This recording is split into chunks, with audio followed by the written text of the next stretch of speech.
Bonne gouvernance, l'autorité nationale de régulation des marchés publics fait un bilan après 2 ans et demi de fonctionnement. Selon le premier responsable de la structure, la probité est entre autres le gage de la transparence en la matière. Les présidents de 11 fédérations nationales africaines d'artisans en Côte d'Ivoire pour une réunion. Il s'agissait de donner une nouvelle orientation à la Confédération des artisans d'Afrique de l'Ouest.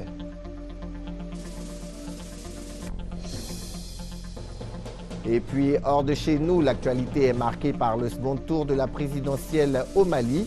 Qui d'Ibrahim Boubacar Keïta et Soumaïla Cissé deviendra le président malien? Les électeurs sont aux urnes pour en décider. Madame, Monsieur, bonjour et merci de nous rejoindre sur RTI 1 pour vous informer. Aujourd'hui, c'est dimanche et nous aurons le magazine en fin de journal. Il sera question du civisme. Et pour éplucher le sujet, nous recevrons le directeur de l'éducation civique du ministère de la Promotion de la Jeunesse, des Sports et des Loisirs. Il s'agit de Monsieur Honoré Zambifois. Tous les regards sont tournés vers le Mali. 2 semaines après le premier tour de la présidentielle, les Maliens sont rappelés aux urnes aujourd'hui. Les 7 millions d'électeurs doivent départager Ibrahim Boubacar Keïta du Rassemblement pour le Mali et Soumaïla Cissé de l'Union pour la République et la démocratie. Le scrutin est placé sous haute surveillance et le deuxième enjeu, après celui de la sécurité, c'est la mobilisation. Sylvie Touré est notre envoyée spéciale à Bamako. Nous sommes en ligne avec elle. Sylvie, parlez-nous de l'affluence dans les bureaux de vote, s'il vous plaît. Les Maliens sont à nouveau convoqués aux urnes ce dimanche pour départager Ibrahim Boubacar Keïta et Soumaïla Cissé à l'occasion du second tour de la présidentielle. Concernant l'affluence Landry, il faut signaler qu'elle devient de plus en plus importante au fil des heures. Elle était plus faible ce matin à l'ouverture des bureaux, peut-être à cause de la pluie qui s'est abattue sur Bamako ce matin. Difficile donc de dire si la participation pour ce second tour sera plus importante ou moins importante qu'au premier tour. On note également un fort déploiement des forces de l'ordre sur l'ensemble du territoire. On nous a signalé un effectif de 10 000 soldats commis à la surveillance de ce scrutin. Leur mission permet aux Maliens de voter dans le calme jusqu'à la fermeture des bureaux à 18 h. Et pour l'heure, on peut dire que cette mission est réussie. Merci Sylvie. Alors ce soir, nous aurons vos autres reportages sur le déroulement du second tour de la présidentielle malienne. Retour en Côte d'Ivoire, 52 ex-combattants et jeunes à risque vivant à Gagnoa ont rejoint le monde professionnel. Ils ont été officiellement mis en activité par le Premier ministre Daniel Kablan-Duncan. Ces jeunes se sont spécialisés dans les métiers du bâtiment dans le cadre du projet d'assistance post-crise. Ce projet comporte un volet chantier-école dans lequel les jeunes à réinsérer sont formés. Les explications de Léon Brou. Le Premier ministre Daniel Kablan-Duncan remettant aux apprenants du chantier-école pour la réhabilitation de la préfecture de Gagnoa leur diplôme et un chèque de 13 millions de francs CFA. L'acte du chef du gouvernement sonne la mise en activité de 52 stagiaires, jadis ex-combattants ou jeunes à risque. Spécialisés dans les métiers du bâtiment, ils pourront désormais créer des activités génératrices de revenus avec chacun 250 000 francs CFA. Une satisfaction donc pour ces jeunes qui auront, en un an de formation pratique, réussi à doter Gagnoa d'une nouvelle préfecture. Ma fierté est d'abord d'avoir appris mon métier. La deuxième, c'est d'avoir participé à une œuvre d'État, qui est la réflexion, la réhabilitation de la préfecture de Gagnoa. Et puis bon, je me suis fait de nouveaux amis avec les jeunes stagiaires. On ne va plus retourner encore prendre les armes et le problème nous est inséré pour pouvoir avoir des magasins et vendre des peintures, de ciment, bien d'autres. Donc vraiment, pour cela, vraiment, nous sommes très ravis, quoi. Satisfaction également pour le gouvernement, car la réhabilitation de la préfecture aura permis de relever 2 autres défis majeurs. Nous avons donc réussi à joindre, je dirais, l'utile à l'indispensable. L'utile nécessité de donner force à l'autorité de l'État et l'indispensable obligation que nous avons de trouver du boulot aux jeunes. Si les jeunes n'ont pas de boulot, ces jeunes seront une menace pour la sécurité, la réconciliation et la paix. Gagnoa, ville pilote du projet d'assistance post-conflit, donne par cette mise en activité officielle de ces 52 stagiaires du chantier de la préfecture le coup d'envoi de la réinsertion de 1000 jeunes dans 18 départements du pays. La transparence dans les marchés publics en Côte d'Ivoire, c'est le rôle de l'autorité nationale de régulation des marchés publics. Au cours d'une conférence, le président de la structure a affirmé qu'il faut promouvoir les valeurs de probité pour une transparence totale dans cette passation. Les détails avec Herman Niamia. Combien de décisions ont été rendues par l'autorité nationale de régulation des marchés publics depuis sa création? Est-elle compétente pour prendre des sanctions contre les personnes qui se seront rendues coupables d'irrégularités ou qui auront été auteurs de manœuvres frauduleuses, et comment la saisir? Autant de questions sur lesquelles l'ONG ALACO, la Ligue africaine de lutte contre la corruption, a voulu éclairer la population. Nous avons appelé le président de l'autorité nationale de régulation des marchés publics. Pouvez-vous nous dire ce qu'ils apportent en termes de transparence dans les marchés publics en Côte d'Ivoire? Parce qu'en tant que structure de lutte contre la corruption, ce sont des choses qui nous intéressent. Face aux journalistes, le président de l'autorité nationale de régulation des marchés publics a souligné que beaucoup d'actions ont été menées depuis la création de sa structure. L'ARMP, installé depuis mi-2010, jusqu'à ce jour, en un peu plus de 2 ans, a rendu 64 décisions. Ces décisions, elle les a rendues en tant que recours non juridictionnel, saisis par des plaignants qui s'estiment lésés, qui s'estiment victimes d'irrégularités. Et de ces 64 décisions, on peut retenir qu'il y a 13 annulations. 13 fois donc le cours des choses a été inversé dans le sens du droit. Koulibaly Nokana précise aussi que l'ARNP a la possibilité de prendre des sanctions contre toute personne qui sera coupable d'irrégularité ou auteur de manœuvres frauduleuses. Seulement, ajoute-t-il, il faut des tests d'application, notamment un arrêté, qui viendra préciser les modalités d'exécution des sanctions. Koulibaly Nokana souligne aussi que ces tests d'application sont en cours d'élaboration et bientôt on parlera plus seulement de recours en annulation, mais aussi de sanctions.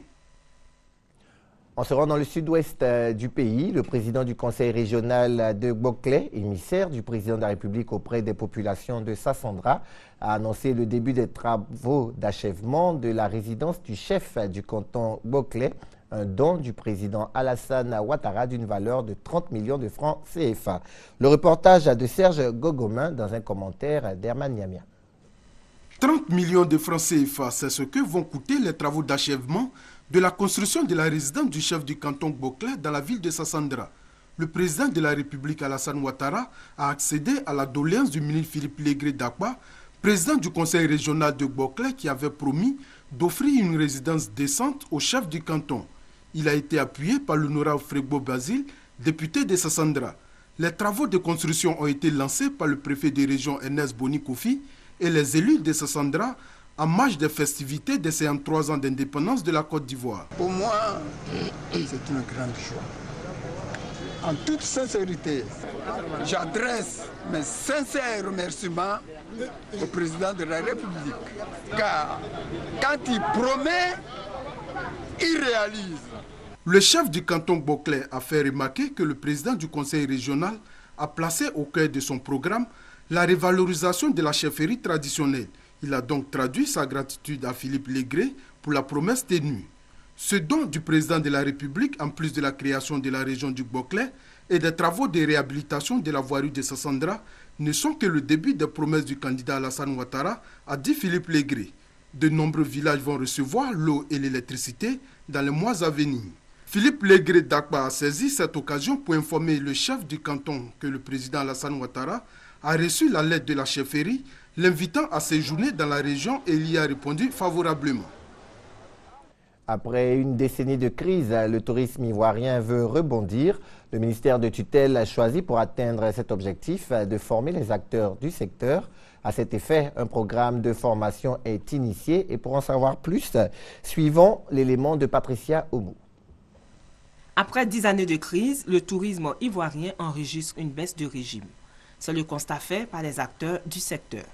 Notre pays ne tire pas efficacement son épingle du jeu quand il enregistre 289 000 visiteurs loin derrière le Maroc, 10 millions, la Tunisie 8 millions, l'Égypte 6 millions et plus près de nous le Sénégal 1 500 000 visiteurs avec des recettes estimées à 110 milliards de francs CFA.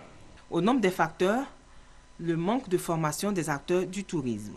Pour combler ce déficit, le ministère de tutelle initie un programme de renforcement de capacité destiné à tous les maillons de la chaîne touristique. Être entrepreneur, cela s'apprend pour en maîtriser tous les rouages. Apprendre, chers amis de la Fénis-Tourcy, demande beaucoup de courage et d'humilité.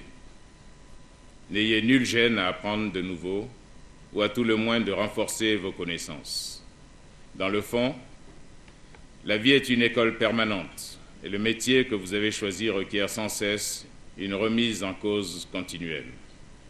Comme vous le savez, le tourisme est exigence de qualité et exigence de professionnalisme, le tout débouchant sur une démarche qualité de référence. Ce programme de formation qui va durer 6 mois sera assuré par la Chambre de commerce et d'industrie.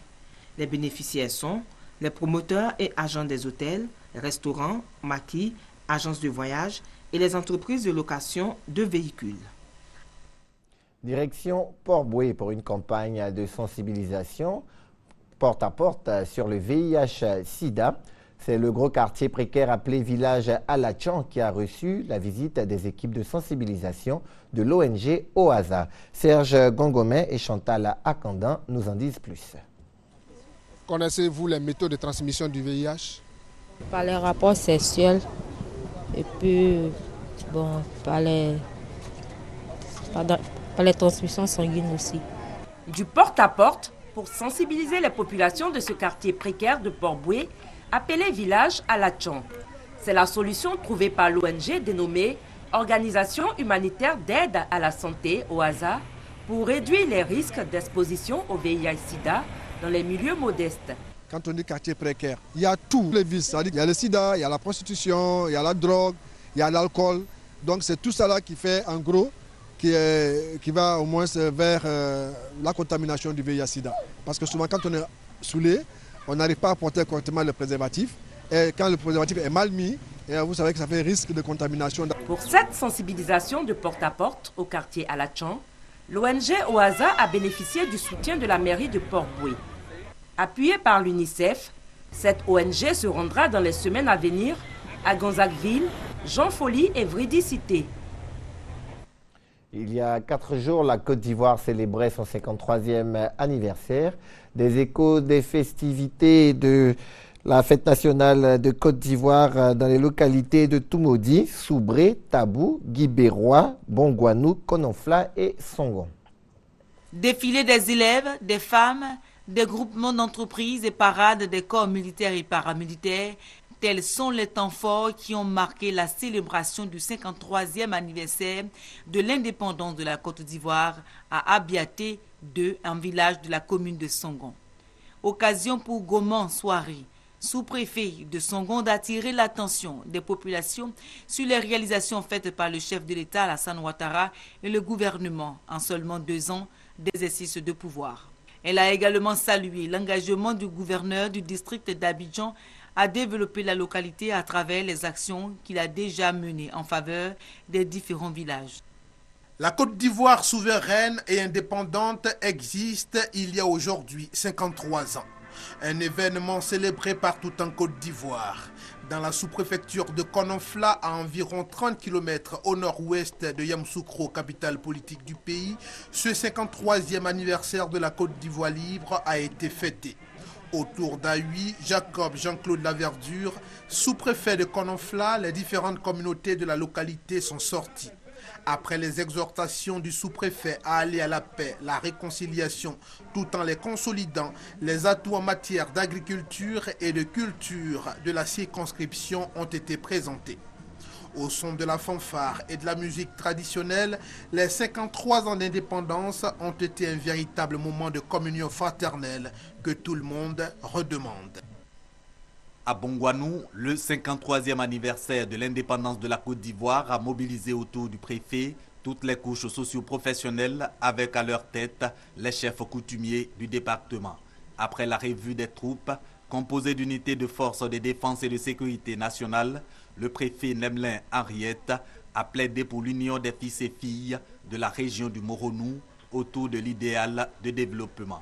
C'est dans un message pour expliquer aux populations la nécessaire réconciliation et les efforts entrepris par le chef de l'État et son gouvernement pour restaurer l'image de la Côte d'Ivoire après la décennie de crise. Ambiance festive dans la sous-préfecture de Guibérois. Les populations célèbrent le 53e anniversaire de l'indépendance de la Côte d'Ivoire. Passage d'un détachement de la gendarmerie, des FRC, des eaux et forêts et de la police. Défilé des couches socio-professionnelles et le message de l'autorité préfectorale ont constitué l'essentiel de la manifestation. Le sous-préfet Zoni Gabriel a relevé la volonté du gouvernement d'améliorer les conditions de vie des populations, notamment celles de Guibérois. Il a donc invité ces dernières à s'investir dans la paix pour le développement de la localité. La célébration du 53e anniversaire de l'indépendance de la Côte d'Ivoire à Tabou a été l'occasion pour le préfet de département Yacouba Doumbia de faire le bilan des actions réalisées dans le département. Le préfet a souligné que grâce au programme présidentiel d'urgence PPU, le tronçon Tabou-Nigré qui traverse tout le département a bénéficié d'un reprofilage lourd, facilitant ainsi le déplacement des populations et l'évacuation des produits agricoles. Afin de parvenir à la paix et à la cohésion sociale, le préfet a exhorté les uns et les autres au pardon, à la tolérance, à la fraternité et surtout à l'autocritique, cette profonde introspection que commande l'humilité, vertu qui nous permet de voir nos propres erreurs et les torts faits à nos frères. La fête a été marquée par un défilé civil et militaire. Pour le 53e anniversaire de l'indépendance de la Côte d'Ivoire, les populations de la cité de la Nawa ont pris d'assaut la grande place de l'indépendance. Après les honneurs militaires, le préfet de la région de la Nawa, préfet du département de Soubré, Ali Kouadio, a dans son discours souligné les performances réalisées par le président de la République, son Excellence Alassane Ouattara, après seulement 2 ans de pouvoir. Le préfet a aussi exhorté les populations à avoir confiance en l'avenir et à accepter de s'engager résolument dans le train de la réconciliation pour que les nombreuses actions menées par le chef de l'État puissent véritablement bénéficier aux Ivoiriens et à tous ceux qui résident dans notre pays. Pour une croissance à 2 chiffres et pour la réalisation de l'objectif de pays émergent à l'horizon 2020. Commémoration du 53e anniversaire de la Côte d'Ivoire à Buyo. Occasion pour le préfet Djebi Achille de jeter un regard sur la gestion rigoureuse du chef de l'État. Selon lui, seulement 2 années ont suffi pour faire passer au vert les signaux qui étaient au rouge dans les secteurs économiques, diplomatiques et sécuritaires. Au regard des nombreux chantiers initiés par le président de la République, il exhorte les Ivoiriens à œuvrer pour la paix et le développement.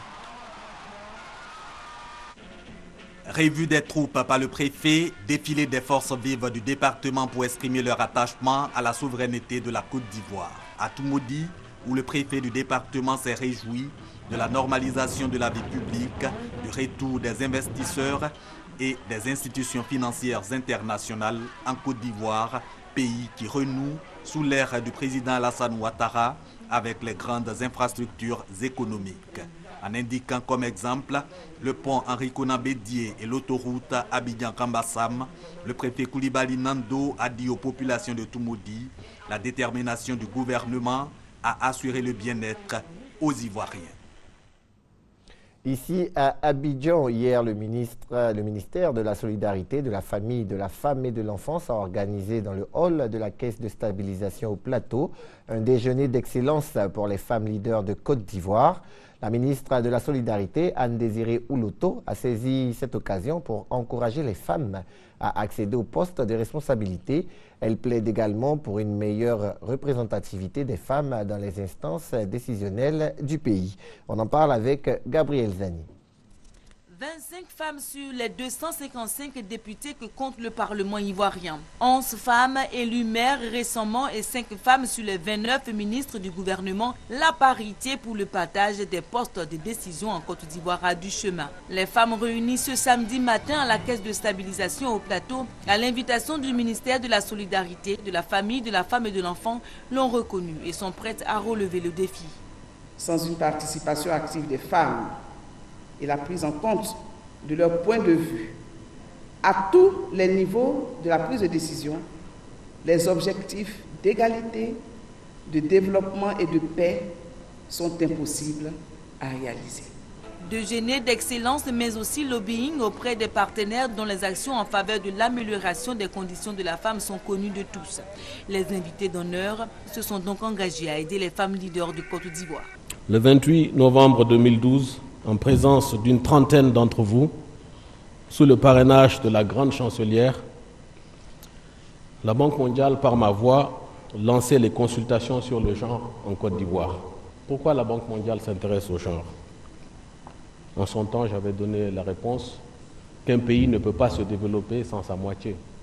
Ce déjeuner d'excellence est un premier pas vers la concrétisation d'actions communes pour aider les femmes à partager le pouvoir avec les hommes. Et je pense que ça va donner le coup d'envoi pour permettre des échanges périodiquement entre toutes ces femmes leaders. C'est un sentiment de soulagement, de joie qui nous rassure, qui montre que nous ne sommes pas seuls. Nous avons le soutien du gouvernement. Des témoignages de parcours pour encourager les plus jeunes femmes leaders ont meublé le programme de ce déjeuner. L'ONG Action et lutte contre la pauvreté en Côte d'Ivoire entame officiellement ses activités. Elle vient d'aider des femmes en quête de moyens financiers pour exercer le commerce. On retrouve Serge Gangomin, accompagné cette fois-ci par Mamadou Kwasi. Contribuer aux efforts de réduction du chômage et de la pauvreté. Tel est l'objectif de l'ONG dénommée ALCPC, Action de lutte contre la pauvreté en Côte d'Ivoire. Toute cette cérémonie de présentation officielle de ces missions et de soutien aux personnes démunies ou sinistrées. Nous avons des projets, au moins 10 projets viables. Et notre premier projet va aux plus démunis, à nos frères du décéné de la région de Touba. Le premier projet de Touba, c'est les produits vivriers. Ils ont besoin d'éléments pour faire la culture vivrier dans leur région. Et l'autre, c'est élevage de 1000 poulets à Epienou. Epienou, c'est une petite ville d'Aboisson. J'ai été sur le terrain et ça se passe bien. On organise les jeunes en coopérative et puis quand ils nous approchent, on leur donne le soutien financier et matériel. Des femmes souhaitant reprendre leurs activités après les sinistres ont reçu des enveloppes et quelques récipients. On a un sentiment de joie parce qu'avec cette aide-là, nous allons pouvoir relancer notre commerce. Donc je vais commencer à vendre de la loco un peu pour pouvoir s'occuper de ma famille. Ndrikwakou Philippe, directeur général de l'Agence d'études et de promotion de l'emploi, AGEP, président de la cérémonie, et Ngouan Jérémy, directeur général d'une structure de la place, ont salué l'initiative. Ils ont également promu leur rapport à cette organisation non gouvernementale. Abidjan a abrité une réunion de la Confédération des artisans de l'Afrique de l'Ouest. Il s'est agi pour les présidents des fédérations des 11 pays membres de réfléchir sur les orientations nouvelles à donner à leur organisation. Thomas Guessambi pour le reportage. Barry Prosper du Burkina, avec des mots bien choisis et une tape dans la main, passe ainsi le témoin à Annie Jean-Baptiste de la Côte d'Ivoire à la tête de la Confédération des artisans d'Afrique de l'Ouest, CEAO. Nous sommes en pleine rencontre interivoirienne des présidents de fédérations nationales d'artisans des pays de l'UEMOA, plus le Cameroun et la RDC. Un rendez-vous pour la révalorisation de l'artisanat africain. L'Ivoirien Jean-Baptiste Annie, tout en exprimant sa gratitude à ses pairs, à l'occasion pour la confiance placée en lui et son pays, à partager ses ambitions pour une confédération d'artisans plus forte. Les Africains n'achètent pas les produits de l'artisanat. Oui. C'est les Européens, c'est les Américains. Oui. Et dans le cas de l'agua, oui, nous sommes allés dans cette bourse-là pour vendre nos produits en Amérique, oui, en passant par une compagnie aérienne qui a un réseau, oui, dans le monde, oui, pour pouvoir vendre nos produits. Dans les pays anglophones, oui, comme on s'intéresse à ce secteur, oui, on leur donne des crédits, quel que soit leur éloignement, oui, on leur fait confiance. Oui. Et puisque les artisans se connaissent entre eux, les crédits sont toujours remboursés. Et c'est ce système que nous voulons mettre en place dans les pays francophones pour que nous puissions résorber le problème du chômage. Créée en 1996 au Mali, la Confédération des artisans de l'Afrique de l'Ouest veut se donner aujourd'hui tous les moyens de conquête du monde. Et un de ses projets dans ce sens reste la galerie virtuelle de l'artisanat. La page religion de notre édition nous conduit à Dabou, la paroisse Saint-Michel-Archange de Kosrou, a servi de cadre pour la messe d'action de grâce de l'abbé Cédric Emmanuel Latte. Il est le 6e prêtre du village, nous dit Mamadou Kwasi.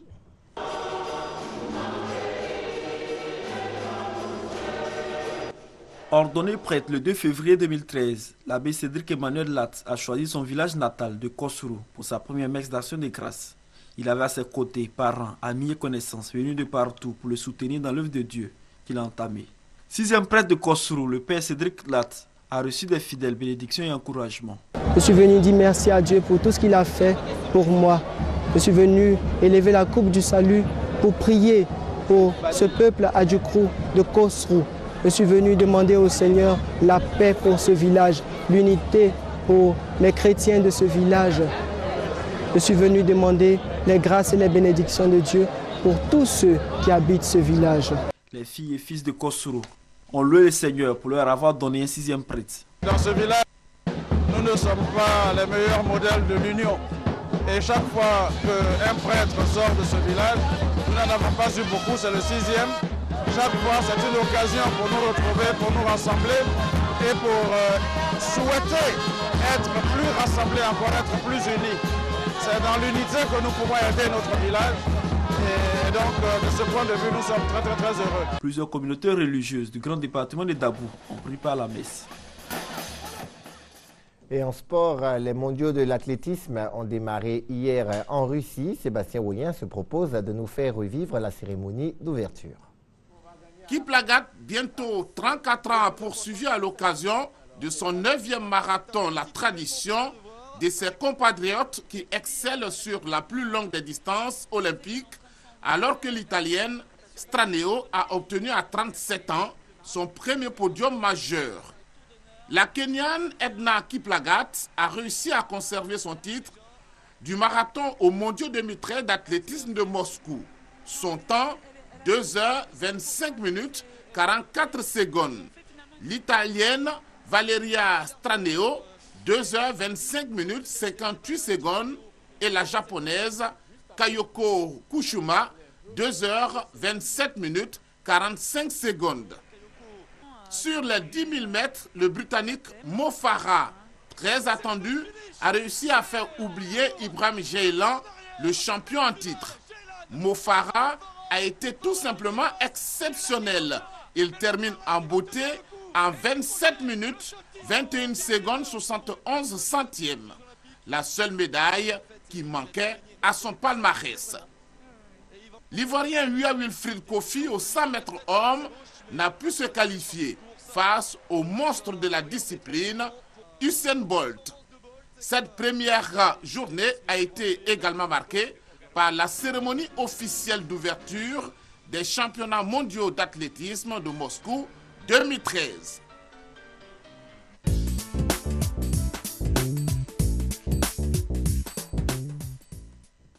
Le magazine du dimanche est consacré aujourd'hui à la question du civisme. Le civisme, qu'est-ce que c'est? Quelle est son importance pour les citoyens d'un pays?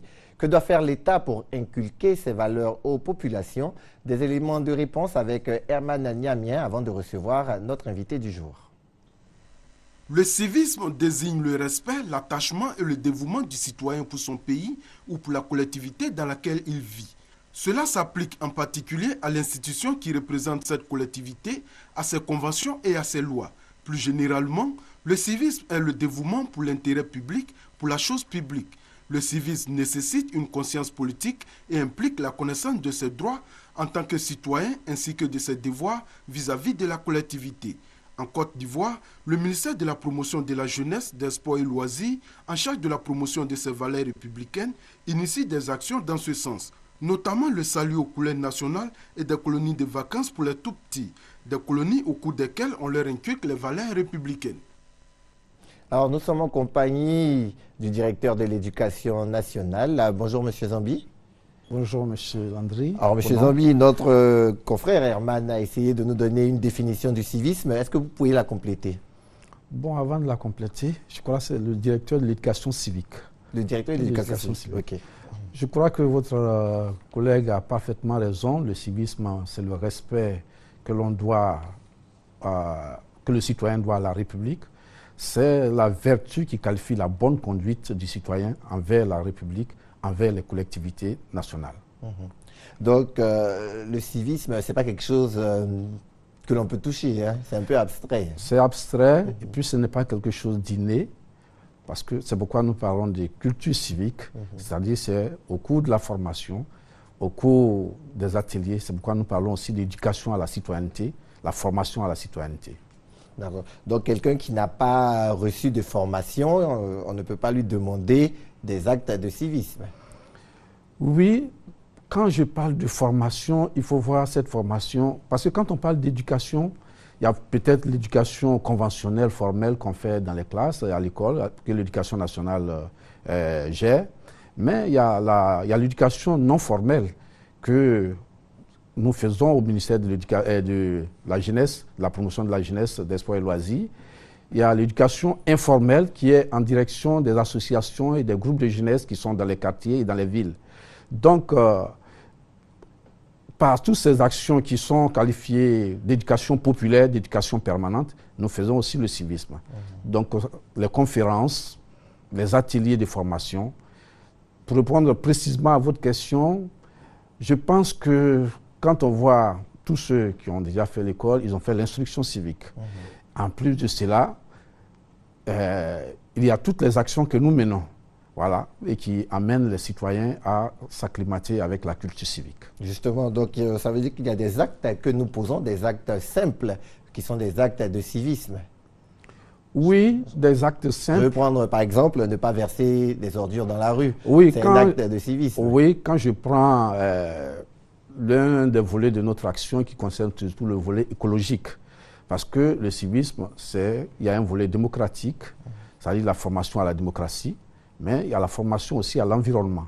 Donc, ne pas verser de l'eau sale sur la route ou bien entretenir son environnement, son cadre de vie, c'est aussi le civisme. Alors, il y a d'autres actes de civisme, par exemple, aller aux urnes. Oui, aller aux urnes, c'est un acte de civisme, c'est vrai. Ne pas voter n'est pas sanctionné, mais le civisme conseille qu'il faut choisir son représentant, voilà, dans la nation. Mais je voudrais dire que le civisme ne se limite pas seulement à ces actes isolés. Parce que le civisme, il y a un certain nombre de valeurs. J'appelle valeur ce qui est appréciable, ce qui est donné dans une collectivité, qui est accepté de tous et qui donne bonne conscience. Donc, le civisme, c'est d'abord le respect des institutions, c'est l'amour et le dévouement pour la patrie ou pour la nation, c'est la solidarité nationale, c'est le respect de la chose publique. Si vous voulez, on pourra... Oui, on va y revenir tout à l'heure, mais on parlait des manquements aux actes de civisme. Est-ce que des manquements aux actes de civisme peuvent conduire en prison? Alors, cela dépend. Il y a des actes d'incivisme qui peuvent conduire en prison. Quand j'arrive au feu rouge, que je ne respecte pas le feu rouge et que je passe, c'est un acte d'incivisme qui est puni par la loi. Quand il y a un budget de l'État qui a une destination précise et que, par malgouvernance, j'utilise à d'autres fins, c'est de l'incivisme, ça peut amener en prison. Voilà. Donc voici, le vote est un acte d'incivisme, mais on ne met personne en prison parce qu'il n'a pas voté. Tout à fait. Voilà. Mais celui qui détourne, c'est un acte d'incivisme, il peut aller en prison. D'accord. Alors on voit que le champ du civisme, il est très large. Hein? Oui, très vaste. D'accord. Et comment vous arrivez à coordonner tout ça? Bon, nous avons des stratégies, nous avons des programmes au niveau du ministère de la promotion de la jeunesse, des sports et loisirs. C'est que dans mon développement de tout à l'heure, quand je parlais de l'éducation non formelle, parce que quand on parle d'éducation, il faut voir ce côté-là. Ce n'est pas seulement les élèves qui sont dans les classes qu'il faut voir, mais toutes ces populations qui sont hors du système scolaire. L'éducation que nous faisons en leur faveur, c'est l'éducation non formelle. L'éducation que nous faisons aussi avec les associations de jeunesse, c'est l'éducation informelle. Donc nous avons un certain nombre d'activités qui sont en leur faveur. Et donc, nous avons la Semaine nationale du civisme, par exemple, qui est une action majeure au niveau du ministère. On prend une semaine entière, on fait des conférences de débat, on fait la promotion des symboles de la République, parce que ce n'est pas évident que toutes les populations connaissent les symboles. Et ce que le plus souvent, comme notre ministère s'appelle le ministère de la jeunesse, on pense que toutes ces actions ne sont que pour les jeunes.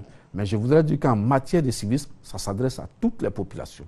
Parce que notre rôle aussi, notre mission, c'est de définir, de mettre en œuvre les stratégies qui amènent à la connaissance des symboles de la République. Or, les symboles, c'est pour toute la nation, c'est pour toutes les populations. D'accord. Alors, M. Zambi, dites-nous, quels sont les symboles de la République? Les symboles de la République. Il y a plusieurs symboles, mais il y a 5 principalement autour desquels l'on s'entend. Il y a l'emblème national. Soyez rassurés, l'emblème national de la Côte d'Ivoire, ce n'est pas l'éléphant. C'est le drapeau tricolore orange, blanc, vert en bande verticale d'égale dimension. Et cet emblème, c'est depuis le 3 décembre 1959 qu'il a été adopté ainsi. Il y a la devise nationale, union, discipline, travail. C'est dans l'union et dans la discipline, dans le travail aussi, qu'on peut bâtir une nation. Nous avons pu nous en rendre compte dans ces dernières années que sans l'union et sans la discipline, il n'y a même pas possibilité d'avoir le travail d'abord, et puis on voit comment on prend du retard. Troisième symbole que je voudrais citer, c'est les armoiries de la République. Alors, j'ai lu ces derniers temps dans certains écrits qu'il y avait plusieurs variations dans les armoiries. Justement, vous nous avez envoyé une image des armoiries de la République. Voilà, que tel nous allons que voir. décrit, sans le petit drapeau orange blanc vert qui est à côté. Oui, tout à fait. Voilà. Voici les armoiries de la République. Depuis le 26 juin 1964, ces armoiries n'ont point varié. Ces armoiries n'ont point varié. C'est ce texte-là. Le texte de 26 juin, le décret du 26 juin 1964 qui institue ces armoiries. Bien avant, il y avait un décret en février 1960 qui avait des armoiries avec fond bleu.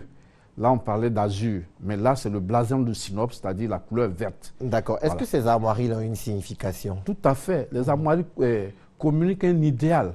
Et là, les armoiries de la République, telles que nous les avons, c'est la synthèse des partis qui étaient, entre guillemets, ennemis avant l'indépendance et qui se sont regroupés pour bâtir la nation ivoirienne, c'est-à-dire la République de Côte d'Ivoire. Donc, vous voyez, il y a l'éléphant, s'il vous plaît, l'éléphant de couleur argentée, pas couleur en or, pas couleur verte, mais c'est la couleur argentée, telle que décrit par le décret de 1964. Éléphant de couleur argentée, sur le fond vert, vous voyez là le symbole du PDCI RDA. Et vous voyez les 2 palmiers. En fait, c'était les partis dominants à la veille de l'indépendance. Les 2 palmiers du Parti progressiste de Côte d'Ivoire. Et à l'indépendance, les pères baptisés disent on n'est plus PDCI, on n'est plus Parti progressiste, nous sommes dans une seule entité qui forme la République de Côte d'Ivoire. D'où le listel d'or qui est au milieu, en dessous et qui réunit à la fois les partis, c'est-à-dire les 2 palmiers et le blason de Sinope avec la tête de l'éléphant. On est réunis pourquoi? Pour un avenir radieux, parce que c'est un nouveau départ. Je voudrais vous faire remarquer que ce nouveau départ avec le soleil levant et les rayons de soleil, on retrouve ça dans plusieurs pays qui ont marqué leur histoire et qui vont aussi par un nouveau départ, surtout l'Afrique du Sud. Vous voyez les armoiries de l'Afrique du Sud, il y a aussi ce nouveau départ. D'accord. Voilà. Alors donc les armoiries, c'est le 3e symbole. Le 3e symbole. Oui. Le 4e symbole, c'est, je ne dis pas ça en ordre hiérarchique. Hein. Oui, c'est tout à fait. Le 4e symbole, c'est l'hymne national, l'abidjanaise. L'abidjanaise qui traduit tout à fait l'idéal aussi que les pères baptiseurs ont voulu, c'est-à-dire faire de notre Côte d'Ivoire un pays d'hospitalité, un pays qui doit servir de modèle, non seulement à la sous-région ou à l'Afrique, mais servir de modèle, un modèle promis à l'humanité entière. Donc, 4e symbole, l'hymne national. Le 5e symbole, souvent qui fait polémique, mais autour duquel on s'accorde, c'est le portrait du chef de l'État. Ça n'a rien à voir avec le culte de la personnalité. Vous voyez que depuis plusieurs années, nous parlons des symboles de la République. On a déjà eu plusieurs chefs d'État qui se sont succédés. Mais le portrait du chef de l'État change chaque fois. Et c'est un symbole de la République en ce que le chef de l'État est l'incarnation de l'unité nationale. Voilà. C'est pourquoi c'est un symbole de la République. Donc je récapitule, hein, les 5 symboles principaux de la République. Il y a l'emblème. Oui, le drapeau. Il y a la devise. Oui. Il y a les armoiries, l'hymne national et le portrait du chef de l'État. Alors pour tous ceux qui respectent ces 5 symboles-là, ils s'inscrivent sur la droite ligne du civisme. Tout à fait. Mais comme je l'ai dit tout à l'heure, on ne se limite pas au respect des symboles. J'ai cité les valeurs fondamentales du civisme. Tout à fait. Voilà. C'est-à-dire le respect de la chose publique, le dévouement ou l'amour pour l'État et la nation, la solidarité nationale et le respect des institutions de la République. D'accord. Alors, il y a une chose qu'au niveau du ministère, vous avez ramenée, c'est le salut aux couleurs. Où on en est? Oui, le salut aux couleurs, tous les premiers lundis du mois à la cité administrative, qui est censée être l'agglomération de tous les pouvoirs publics en Côte d'Ivoire, nous saluons les couleurs, c'est-à-dire nous rendons honneur à l'emblème national. Tous les premiers lundis. Bon, ce que je voudrais que les gens sachent, parce que beaucoup de nos collaborateurs dans les régions nous ont demandé, à nos autorités, nous demandent un décret du président de la République qui dise qu'on doit saluer le drapeau un lundi dans le mois. On n'a pas de texte pour ça, mais ce sont des pratiques avec lesquelles la nation a grandi et qu'on a délaissé. Mais il faut revenir à cela, au respect. S'il en faut, peut-être que le président va le faire, mais il faut qu'on comprenne qu'on doit rendre honneur à la nation en saluant l'emblème national. Peut-être qu'il faut ramener ça à l'école. Oui, nous en parlons aussi. Cette année, par exemple, nous avons eu l'occasion de passer dans quelques CAFOR pour faire des conférences. Et je pense que ces formateurs, les formateurs qui ont reçu ces formations, vont peut-être faire le relais auprès de leurs... Enfin, quand ils seront en service dans les écoles. D'accord. Voilà. Et au niveau de l'éducation civisme, mais toujours concernant l'école, la matière va devenir une matière pleine. André, si je peux m'exprimer. Oui. Au niveau de l'éducation nationale, je crois qu'ils ont l'EDHC, c'est-à-dire l'éducation aux droits de l'homme et à la citoyenneté, qui devient une matière pleine. Voilà, comme avec des enseignants pleins. Ce n'est plus comme avant où on prend un éducateur ou un prof de français ou bien d'histoire géo pour dispenser la matière. Voilà. Donc il y aura des professeurs spécialement formés, voilà, des professeurs d'éducation civique. Oui.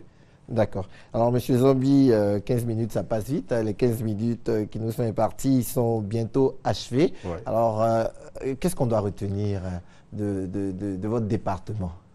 On doit retenir que le civisme, c'est l'affaire de tous. C'est la conscience que chaque citoyen doit avoir pour servir son pays avec abnégation, avec détermination. Que l'éducation à la citoyenneté est aussi une forme d'éducation qui a besoin de soutien, qui a besoin de moyens, qui a besoin de faire des ouvertures sur tous les champs éducationnels en Côte d'Ivoire. Donc, ce qu'on doit retenir, c'est que les portes soient ouvertes, que les soutiens viennent d'où que ce soit, pour que nous puissions faire accomplir cette mission avec zèle, parce que nous servons notre pays. Merci, M. Zambi. Merci, M. Pono. Nous étions avec Honoré Zambifoy, il est le directeur de l'éducation civile au ministère de la Jeunesse, des Sports et des Loisirs. Et c'était l'invité du magazine du dimanche qui avait pour thème aujourd'hui la question du civisme. Merci de nous avoir suivis et merci surtout de rester fidèle au programme de RTI.